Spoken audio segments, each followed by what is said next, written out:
There seems to be an awful lot of sad stories in the news today, and there are thousands missing. Does anybody care? We built a channel where we talk about those faces. Talking News with Debbie. Cassie Barron's has still not been found, and it's been 2 years since her case first hit the spotlight. Breaking. Chad Gable and Lori Vallow both behind bars. Sarah Galloway was found. She wasn't found alive. What happened to Sarah Galloway? It's too heartbreaking to share. Children are still missing. Children like Dorsey. You're in shame. You just got away with it. Welcome to Talking News. Hello everyone. My name is Debbie. We use big stories to push little faces.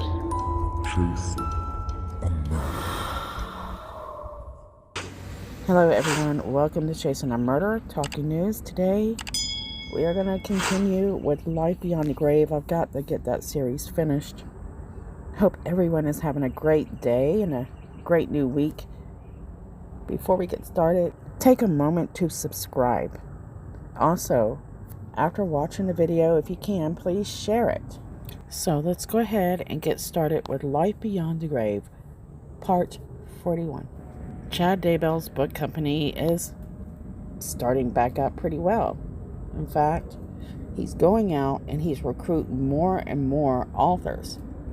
He's doing this by means of hunting for them through a lot of the LDS websites like AVOW, Freedom Forum, and he writes in a blog in January of 2015 that he seeks out a man by the name of Hector Sosa Jr. Early in 2015, Hector had shared a few dreams he had experienced through his life, and he was actually experiencing dreams about his family's future, just like Chad Daybell.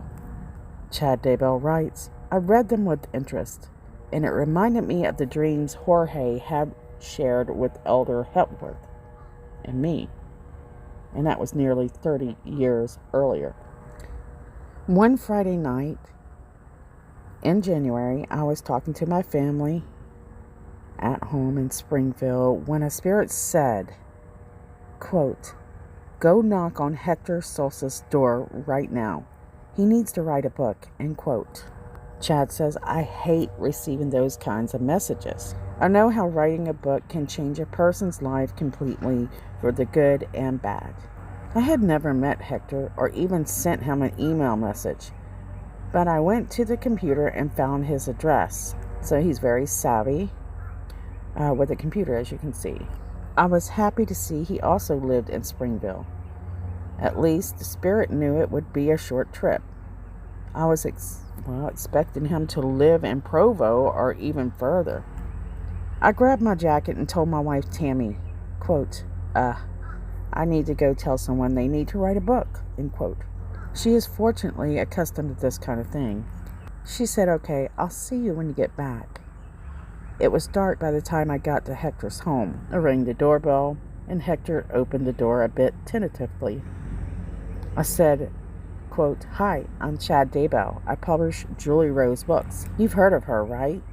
End quote. Hector nodded and said, yeah, I've read her books. Chad asked him if he could come in for a minute. Hector graciously allowed him inside his home. Then Chad explains that he's read about some of the dreams that he was writing about on these websites. And these two actually feel like old friends right from the start. Chad meets his wife, who is also named Tammy, and thought that was a good sign. He spends an hour and a half with Hector just talking about this and that. Chad says he finally broached the subject of writing a book. Hector looked shocked. He said, me? He asked, wow, I don't know. Chad says the answer was better than saying no. So he explained how he would help assemble it. He soon agreed to do it and made sure Tammy was on board as well, which is his Hector's Tammy. Now guys, the reason why I'm sharing this is because Hector will actually ultimately start running a website called the Freedom Forum for Chad. And I believe, he knows how to take and use people for what he needs them to do or be. It's during the next few weeks that Chad writes on his blog that Hector wrote a very good first draft. Chad goes over to his house and starts meeting with him every Thursday evening, and he would give more material for the manuscript. And Chad said during these meetings, he would ask additional questions that helped Hector remember certain dreams and visions. These visits brought forth some of the most powerful parts of his book. The book called A Change is Coming. So here you can see where Chad is very good at using these authors to go the direction he might want them to go. This is what I'm, thinking. This isn't positive, because this is putting Julie Rowe talking about end days approaching soon, and now Hector's having dreams, and his book is titled A Change is Coming. And it appears that Chad Daybell really goes out of his way to look out for Hector. So this is important to Hector. This is the way that he sees Chad. When things start to break down later, when you're questioning his, thoughts of Chad isn't talking to him about hurting anybody. He's talking to him about writing books. He's helping him. And Hector is starting to feel quite important. So this is skipping back and forth a little bit, because we know that Chad Daybell is in Rexburg at this time. But this is right before he moves to Rexburg. Lori Vallow has moved to Hawaii in between 2014 and 2015. And there, like we mentioned earlier in earlier videos, she meets Lori Vallow. So let's go into some details of how they come to meet. So April Raymond met Lori 2015 in Hawaii at the local Mormon church. April was recently divorced just a few years ago, and she was a bit isolated and in her own world. She said being a divorced woman within the LDS, she felt to be an outcast. April actually, on the side, runs a gym, and she is also a fitness instructor. According to other interviews, it is suggested that Lori Vallow actually kind of seeks April Raymond out. And while April is at church one day, she runs into Lori Vallow. They start chatting, and Lori tells her that she is a fitness instructor as well. April Raymond says she finds that they both have a lot in common. Lori had been through a divorce and helped build their relationship because of that. And again, these people that connect with Lori, they feel as if they have a lot in common with her. Lori had been through a divorce. She helped build their relationship because of that. And so April said later on that she felt very understood by Lori. She finally found someone who she could relate with. She said that Lori was a lot of fun. She was full of energy and life. She also says she had really positive energy. Lori seemed to be able to present herself in a way, but what they don't realize is Lori's having struggles raising JJ, fears of end days, and constantly in a panic. So April and other people that are meeting Lori, they don't see this part of her. Now, Lori is incredibly nice to April and her boys. Now, remember, Lori Vallow likes to use money, like to pay for things for friends and vacations for people she knows. And we'll talk more about this later, but she'll even donate money to the youth groups within their church. Meanwhile, April feels like this is divine design. It's meant to be. In other words, God meant for Lori and her to come together in this life at this point in time. And these two actually start hanging out a few times a week. They go on walks after April gets off work. They would have girls' day, and Lori, being a hairstylist, would cut April's hair. So it seems that Lori now has a new mold in her life. This is something she really enjoys, turning people into what she likes them to be. So April has this friend when she needs it most. Lori carries this charisma that is very attractive to April. But one thing you will learn with friends attached to Lori, they never tell you the complete truth. Not that I'm saying they're liars. It's because they're embarrassed about their, topics and relationship, etc. and so on. Lori has always been interested in being part of the church leadership. And Lori serves as the primary president in their ward. April helps her out with it.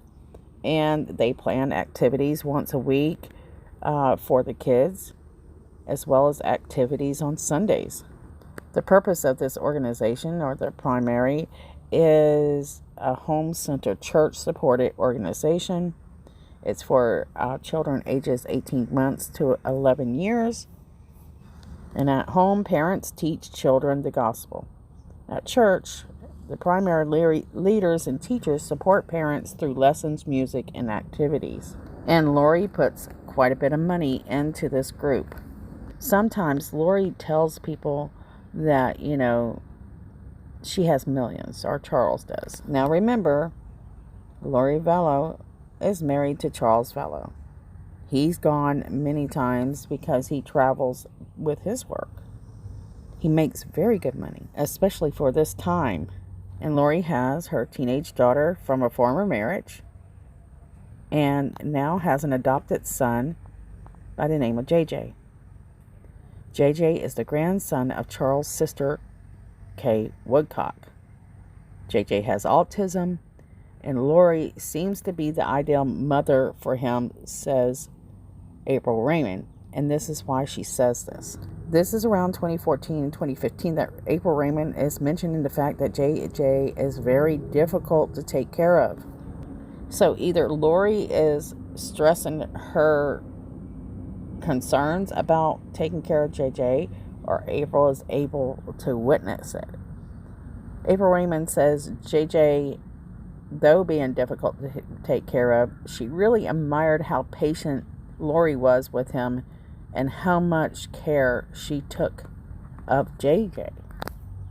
Now remember, we learned that Lori Vallow never shows much stressful emotion, sadness, or anything like that. She likes to put on a persona.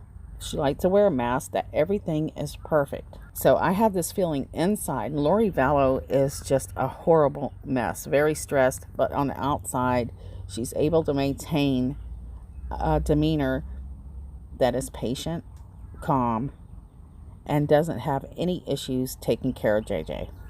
JJ is, remember guys, he's being treated very well. But inside, she's really struggling. That's my thoughts. As for Tylee, JJ and Tylee supposedly have a very strong bond during this period. And a friend of Tylee says, I'm not going to use her name, I love being around JJ and Tylee. Tylee was really protective over JJ, and she was kind of like another mama to him. I just kind of loved how she would just play with him and just always have like a really good time with him. And I really love JJ.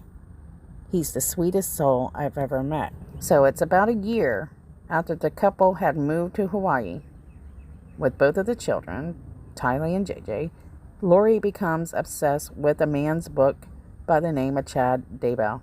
And I just want to share what this friend said. According to this friend of Lori's, at the time remained anonymous when this first article came out, Lori was obsessed with this fictional series written by Chad Daybell, and it was centered around the apocalypse events, loosely based on Mormon theology. And once Lori started buying these books, she actually started sharing these books with her closer friends, her family, telling them all that they needed to read them. And that Lori becomes obsessed with Chad Daybell through his writing. Now remember, it has been mentioned that Lori Vallow has a way of seeking certain people out when she gets something on her mind or has some sort of plan. Lori begins working at the temple in Hawaii as well. She's involved with the church. She's making new friends, and the children are starting to become a little difficult for her. They move far away from Joe Ryan, so that's one of the least of her worries at this time. And Chad Daybell is now building a fan base, a very pretty strong LDS fan base. Several authors that he is publishing through his book company. And remember that Julie Rowe was one of his authors, and she's become quite popular. Her books are selling like hotcakes. Julie Rowe is a member of the LDS during this time of 2015, but LDS leaders,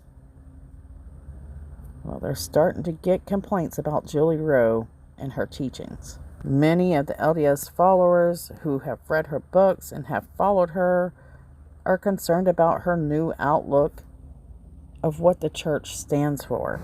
They are very concerned for the fact that she believes that her visions are of that above some of the leaders. That's what it seems like. And there are people who have spouses who trust Julie Rowe, who are creating family chaos.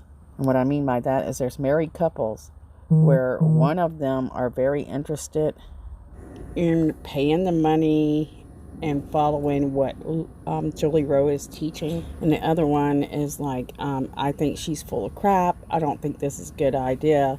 And let me tell you guys, I don't know how many divorces this woman has. But guys, there's lots of divorces attached to knowing her. There's a lot of money problems, which we'll get into later as well. Now, later on in the story, we learn that Julie Rowe will push the fact that she's had several past lives that she remembers. One of them being that she was Joan of Arc. Julie Rowe is all over the internet, reaching out to people and talking about preparing for the end times.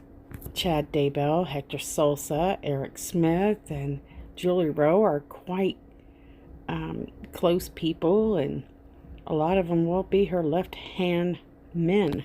In return, these guys are very supportive of Julie Rowe and her teachings and her ideas. They promote each other's books. And as we move through 2015 into 2020, you will see her evolve into something more public and open about her ideas, her thoughts, and her recruitment.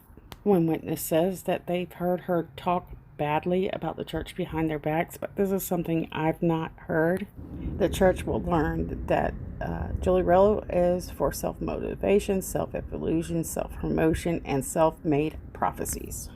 In my research, deceit seems to come quite easily for her, at least from us outsiders in our perspective, especially for the struggling families who long to be closer to God at any cost and will spend their last dollar to do so.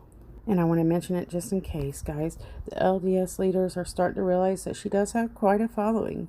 And for some reason, for the church, this becomes a concern at some point about how many people attached to the church will fall for her shenanigans. It's very hard for me to hop about in this story, so the way that we see it as we research this, a lot of us believe that she sees herself as a goddess. And for me, it's a very dangerous perspective of oneself, and it pulls her further away from God instead of, getting closer to God. And that's my opinion. She seems to have become infiltrated by Satan.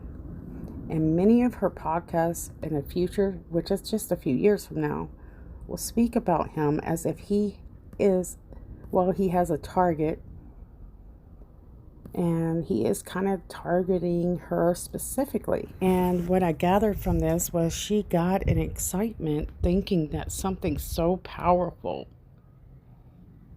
is spending a lot of its time following her around and spending so much effort trying to take over her life, which is similar to Lori.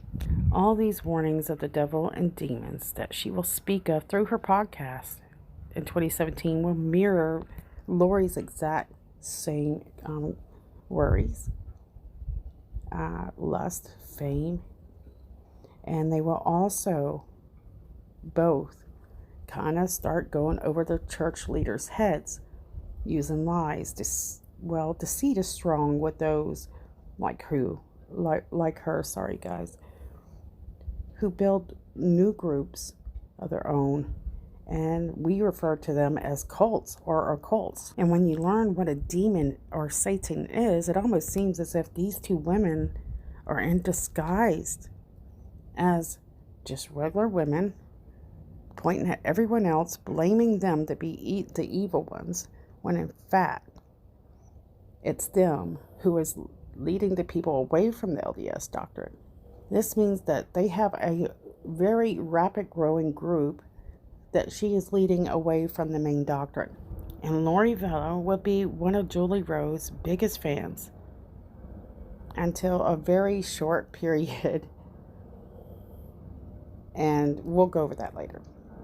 I cannot count on my fingers and toes how many negative effects this woman has had on people's lives. And many of the blogs, people refer to Julie's teachings as more like those of magic witches than that of God. And on the other side of the Julie Rowe spectrum, some people truly believe that she's there trying to help people and that she truly has messages from God. Now remember, in a short period of time, they are going to start, Julie's going to start charging very high amounts of money for private sessions with her. Julie, according to witnesses, tells several of her clients that they were sisters in past lives, and that Julie Rowe, again, like I said, was once Joan of Arc. Eric Smith is also tied to some of this past life experience. In fact, he is said to have been married to Giovanni in a previous estate. In many of these private meetings and group meetings, she tells them that there's going to be a huge earthquake and it's about to hit.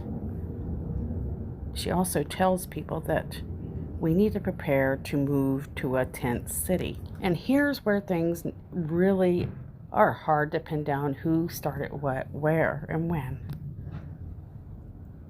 Chad knows about this. He must be supportive because he's very supportive of Julie overall. Perhaps it seems that a lot of them are working together to prepare these tent cities. One woman has a husband that has cried out to the public, warning them about Julie Rowe and the devastation she caused to their family. This is important for you to understand. Not being supportive of Julie Rowe. So Julie tells this man's wife that he's probably a demon. This is very important because this is the same thing Lori Vallow's about to do just a few years later. Actually, about 4 years later. It makes you wonder who they are talking about here. The man didn't want this woman to divorce him, so he liquidates his 401k, moves, giving up a good job just to satisfy his wife. From that point on, this family starts to lose everything. Everything is chaotic as they prepare for this huge earthquake. And remember, this woman believes that she is a family to Julie Rowe.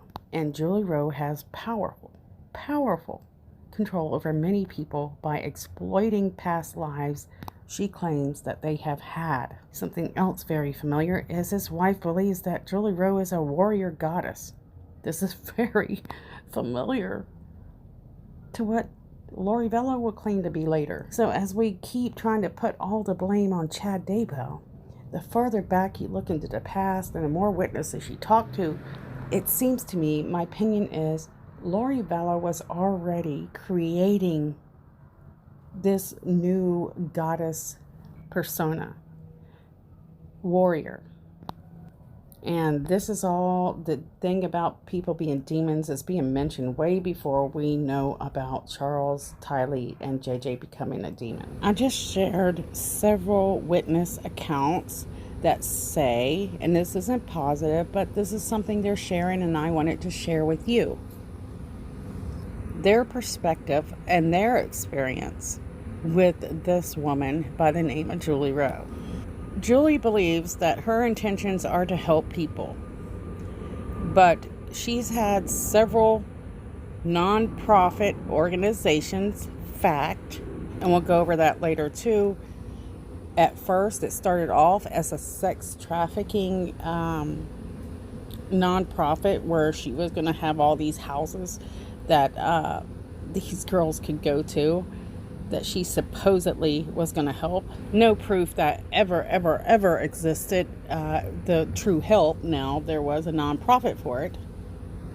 Then it's, we'll talk about this later too, then it switches more to her agenda that's, she has now, which is preparing for end times, so stockage, that kind of thing. Julie Rowe is getting money. She's having property donated to her, according to some witnesses. But because this story is so massive, there's so many people to look at, and I'm doing this all by myself, it's hard to get everything together. So that's something I am working on to see if that's absolute truth. Anyways, check out his website. He will tell you more details of some of these witnesses and their experiences with Julie Rowe and the devastation it causes their family. Thank you so much, guys, for hanging out with me and checking out the videos. Please remember to share one of our missing girls on one of your social media area, whether it be TikTok, Facebook, Twitter, it doesn't matter. And please, you can share my video as well. Also, you can subscribe, and definitely always comment, share your thoughts. Don't be afraid to share them, as long as they're somewhat, you can even have a different view than I do. I'm not going to bully people into thinking as I do. Thank you so much, everyone. Love you, and I'll see you guys soon.